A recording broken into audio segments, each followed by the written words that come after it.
Hi everyone, welcome back to 78 Reflections. My name is Patty Elaine, and I'm so glad you're here.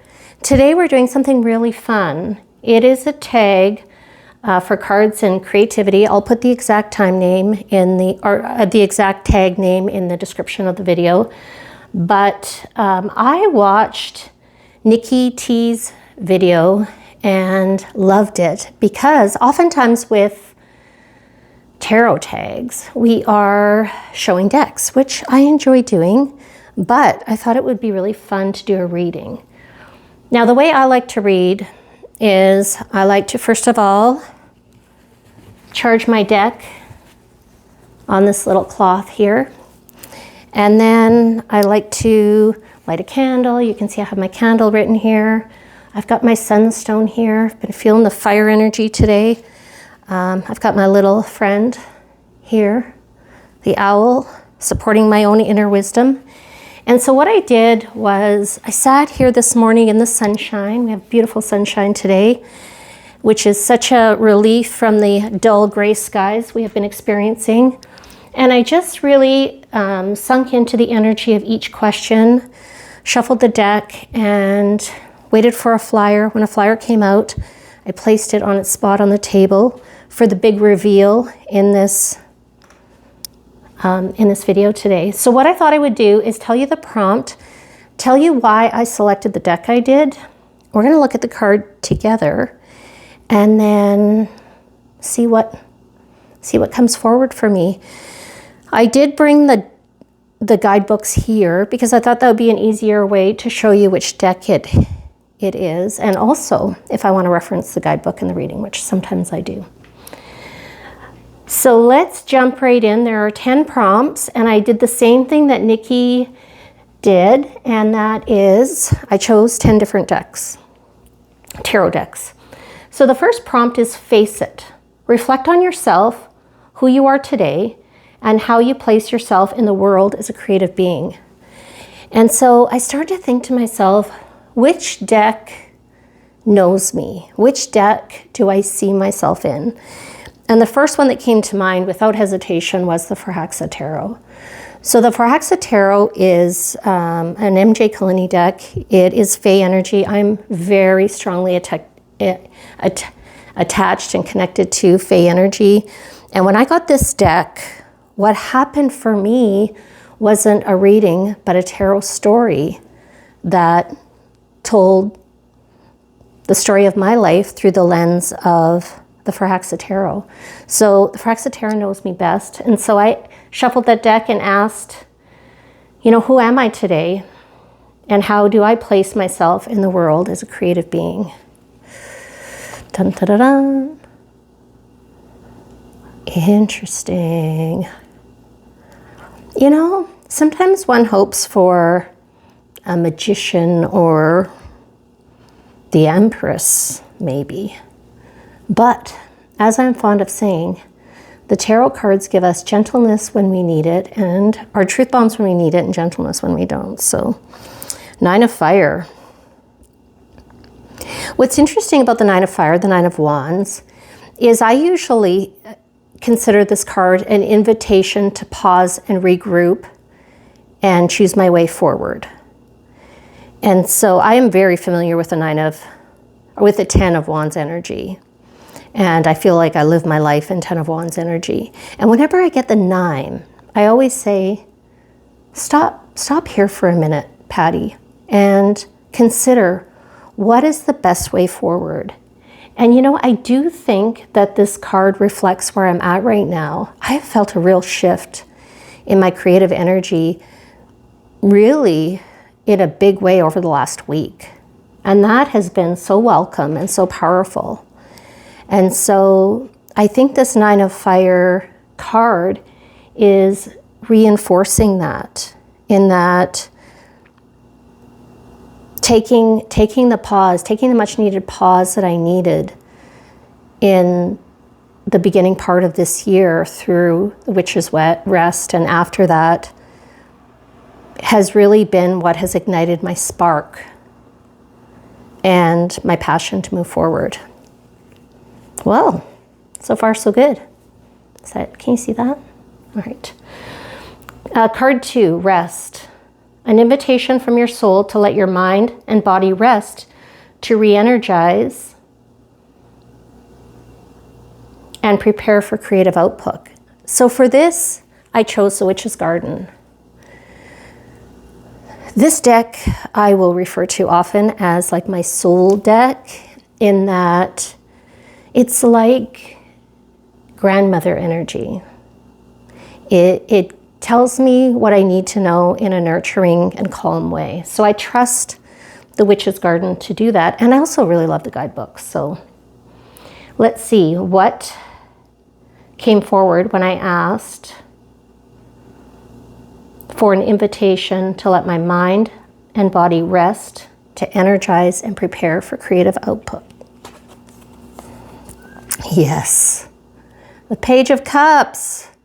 Yes, I welcome this energy. So the Page of Cups, inquisitive, playful, joyful. Hold please, my dog is being bad. I had the window open so he could hear a dog outside. So this is interesting. Joy and curiosity as a form of rest. And you know what? I'm here for it. I appreciate the Page of Cups, and I welcome her to re-energize my mind and body so that I can create more. Well, so far so good. Feeling strong and confident about this reading. Next card, card 3, growth. An invitation from your muse to expand or deepen your creative practice. So I started thinking about what deck has challenged me in my growth. And without question, it's a new deck to me, but something that I worked with already this year, and that is the Lettie Tarot. And you know, it makes sense that in divining shadow and light, that it challenges us a little bit towards growth. So let's see what the Lettie Tarot has for me. The Two of Pentacles. Two of Pentacles is all about balance, right? And priorities. Here we have a white snake and a black snake. And we have both the grounding of the mountain and also the lifting up here into space, into lightness. So when I think about an invitation from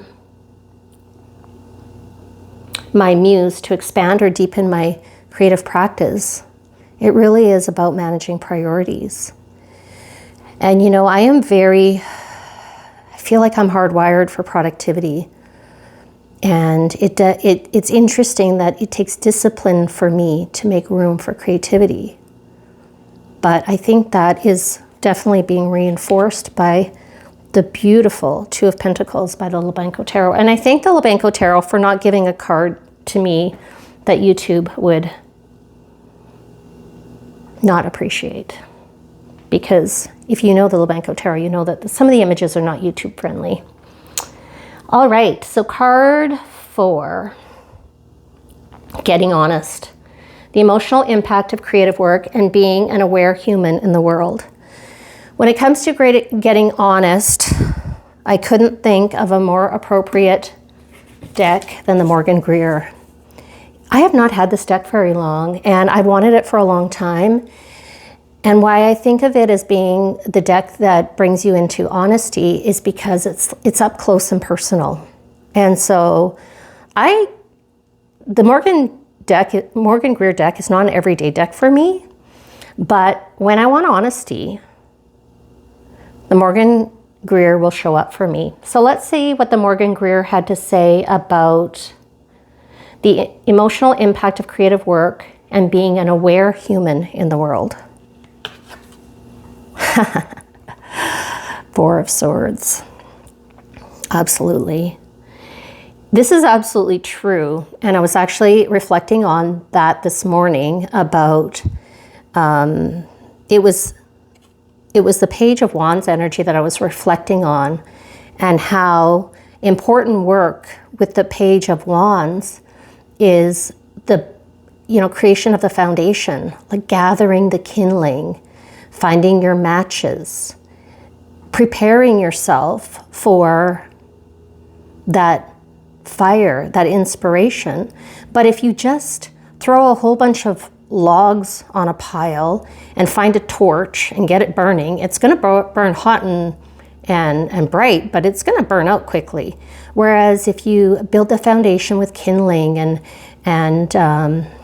light the fire and then feed the fire, that it's going to last longer. And I think this Four of Swords is reinforcing that, in saying that rest is an important part of being able to sustain creative work and being an aware human in the world. If you feel very sensitive to other people's energies like I do, you know that rest and integration is as important as action and creativity. So Morgan Greer has come to the table for us. Card 5. An invitation to experience flow or excitement in the creative process. Well, if you've watched any of my wobble readings, you'll know that the very first inspiration for me, really, in creative flow in the tarot was brought forward by the Shadowland Tarot. And the reason I bought that deck was for shadow work. But what I actually discovered with that deck, through that deck, was creativity and flow. And so I had to invite my friend, the Shadowland Tarot, to provide me with an invitation to experience flow or excitement in the creative process. Of course, the Eight of Pentacles. So the Eight of Pentacles is really about that diligent work that we do, that mastery. And so when I think about this as an invitation to experience flow or excitement, I'll be honest, the Eight of Pentacles isn't the first thought that would come to my mind. But as I look at this card, and you can see this creature very intent on painting this beautiful piece of art. They're fully in it. They're fully in it. And I think that, this week I was really thinking about the phrase, do what you're doing. So when I'm working, when I'm doing my muggle work, do my muggle work. Don't be partly in my muggle work and partly in my magical work. And similarly, when I'm in my magical flow, also do that with my own heart and my whole heart. So I think that message is also being reinforced by this Eight of Pentacles. Do we want to look at the book for a minute? Sometimes the Shadowland book, I like it, but not always. But it might offer just a little bit of an extra message for us.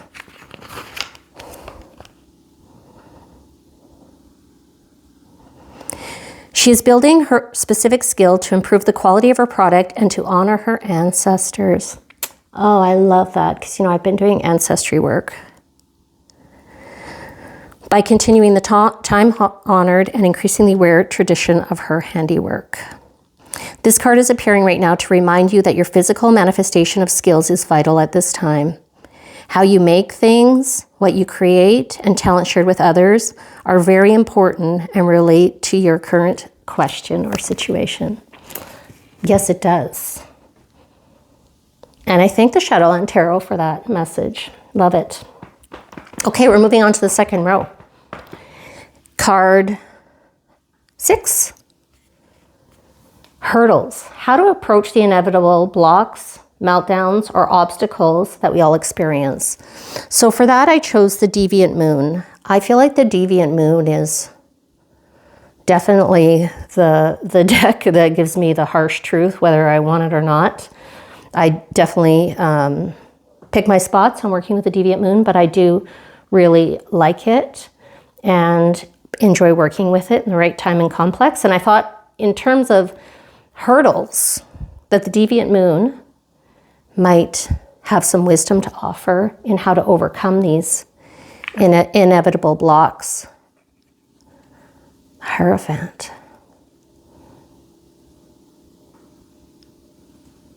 So the Hierophant is my life card. I'm laughing because I just noticed this creature in its pocket. The Hierophant is my life card. And some of you may know that I think I made a whole video on in defense of the Hierophant, because I feel like the Hierophant is very misunderstood. Part of it is because of the religious imagery that is in the Waite-Smith. And a lot of people think of it as structure. I view the Hierophant as how you show up in the world with your gifts. And for me, the Hierophant card showing up here is about connecting to my why. Because, you know, if I'm just have a to-do list, I've got to make a video today, I've got to do something creative, I've got to connect with nature. This is a to-do list. That is not inspiring to me. But if I can connect into my purpose, then that becomes heart-centered things that I do and spend my time with in my day. So actually, I have my Unlocking the Tarot, my Lisa Pepez book. I write a lot of notes in here, and I think there might be something. Oh yes, you can see I have a lot of notes here. Offering my gifts to the world, stepping forward with what I've cultivated. It's about finding my place, bringing who I am to the world and claiming my spot. Offering embodiment. The job of the Hierophant is to help us navigate this movement from home to public. Yes. And I think that makes a lot of sense as a way to overcome the hurdles. There we go. The Deviant Moon reminding me of what I already know. The next prompt, card 7, the blues as muse. An invitation to retreat and rest as an experience in dormancy. Interesting. I was also exploring this morning when I was doing my journaling about the difference in how I feel at daybreak versus nightfall. And what came out of that reading for me is like kind of accepting the rhythms of life. And because of the blues as muse, I almost chose the Santa Muerte Tarot, because I think of blues, grief. I use the Santa Muerte for the Day of the Dead. But then I thought about the Tempest Tarot. And this is a different kind of blues. It's water. And the deck imagery is all blue. And so I decided to ask the Tempest Tarot to offer me an invitation to retreat and rest and integrate. Of course, the moon. And that's wild, because this morning when I was exploring this navigation of daybreak to nightfall, the card that came up, I wonder if I can reach it, is about accepting the cycles of the moon. Oh, I have to get it for you.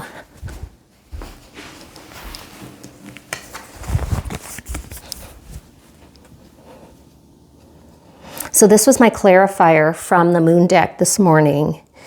And it was really about, rather than resisting the natural cycles of my day, of not just accepting them, but actually rejoicing in them.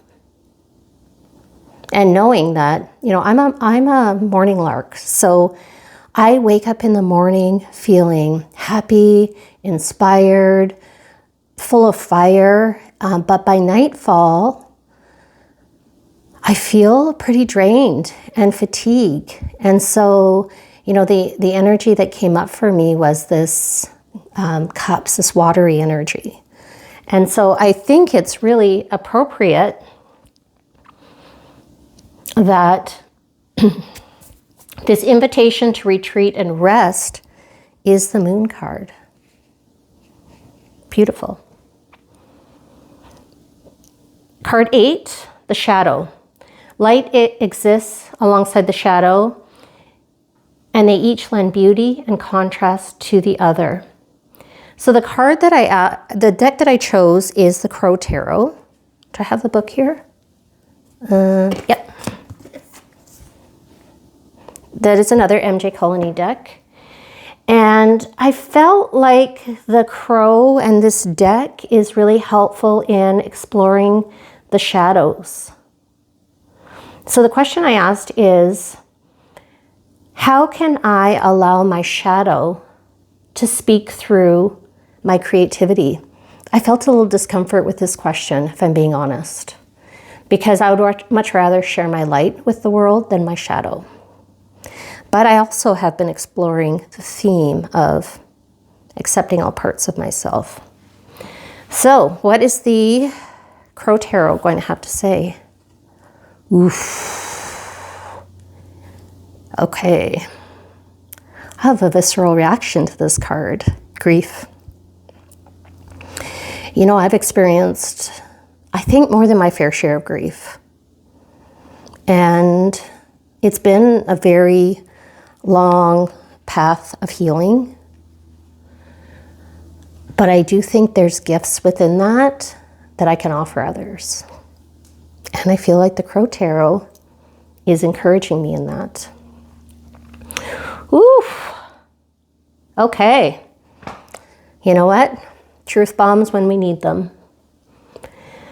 So let's move on to card 9, the gray area. This Dreamkeeper's Tarot is actually one of my early decks. And I remember my daughter being very surprised. She thought it was very strange that I would choose this deck.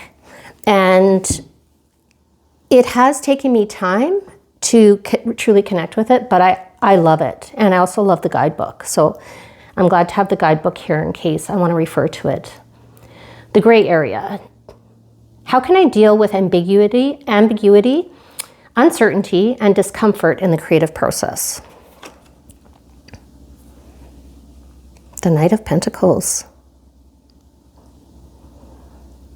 What's interesting here is he's standing on a rock. And it's also interesting that his pants are the same color as the rock. And then you see the color of the pentacles in his jacket. And he's holding a book in the other hand. Okay, I have to read the guidebook. I mean, the Knight of Pentacles is an energy that I absolutely adore because I find it calming. I find it soothing. I like the farmer energy of, you know, slow and steady wins the race. And I lean into the Knight of Pentacles energy as my day progresses and I start to feel more tired towards the end of the day. But let's see what this guidebook has to say. So the question was, dealing with ambiguity, uncertainty, and discomfort. Time to get moving. Well, couldn't be more clear than that. Put your ideas into action. The Knight of Pentacles stands atop a high perch with his arms stretched out wide. In one hand, he holds a book, a representation of knowledge and power. In the other hand, he holds a pentacle, symbolizing the earth and themes of work. His stance suggests that he has much to offer the world, yet his talents and contributions lie in waste, unrealized, as he stands still, not doing much of anything except showing off his potential. Woo, I guess we're going for more truth bombs here. I thought we might be getting some gentleness, but no ma'am. His bottom half appears to be made of gray, lifeless stone, while the upper is colorful and full of life, symbolizing the gap between potential and realization. This card represents having something to contribute to the world, but there is no momentum bringing it to fruition. His outlook seems somewhat subdued, almost as though he's spending more time looking down at what could go wrong as opposed to looking ahead at what could go right. His stillness could possibly be calculated, but more likely it's due to fears and doubts, stubbornness, being overly cautious, or lack of motivation. Well, that's helpful. So how do you deal with ambiguity, certainty, and discomfort? Time to get moving. Put your ideas into action. Okay, thank you. Thank you, Knight of Pentacles and the Dream Keeper's Tarot. All right, are we going to end strong? Last card, the black and white. I only have one black and white deck. I can be very literal and pedantic, and I apologize, but that's just who I am. So if you give me a prompt that's black and white, I want a black and white deck. An invitation to commitment, decisive action, and confidence. So Tarot of the Abyss. What will you offer? Confusing. Commitment, decisive action, and confidence in the Four of Swords. And I had a Four of Swords already in this position, which was the impact of creative work. Okay, listen, I don't know if this guidebook is going to help, but I'm going to have the Tarot of the Abyss guidebook here. Four of Swords rests on a rock wall. There is no sign of the night that possesses them, nor the battleground that required their presence. It is a picture of tranquility and calm, so much so that two small songbirds have decided to take refuge here. I mean, what I get from that is that when you invite stillness and quiet, that's when the songbirds show up. The message they clear, we can't tell if the swords have been used in a bloody battle or if they soon will be. Nevertheless, the message they carry is clear. It is time for a complete and utter rest from the battle. The Four of Swords is a good omen. The time has come for quiet preparation and retreat from the daily grind. It is welcome and much needed respite, and perhaps we've been putting that off for a while. Often the best way to get relief from stress is to take time and listen to your body. Heed the small voice that's calling you to consolidate your energy. We're so used to being in motion, to keeping active, whether it's a job or at home. We tend to forget that we're not invincible. Shifting our focus, cares, and woes from the external world to the needs and wants of our internal world is important if any type of healing is taking place. So what I'm taking most from this message is that it's in the stillness and quiet that these songbirds are going to show up for me. And that's my invitation to commit. A bit of a plot twist, but I have really enjoyed doing this reading. I hope you've enjoyed it too. Please like this video if you do. Subscribe if you want to hear more from me. And until next time, may the cards continue to bring us truth bombs when we need them and gentleness when we don't. See you soon.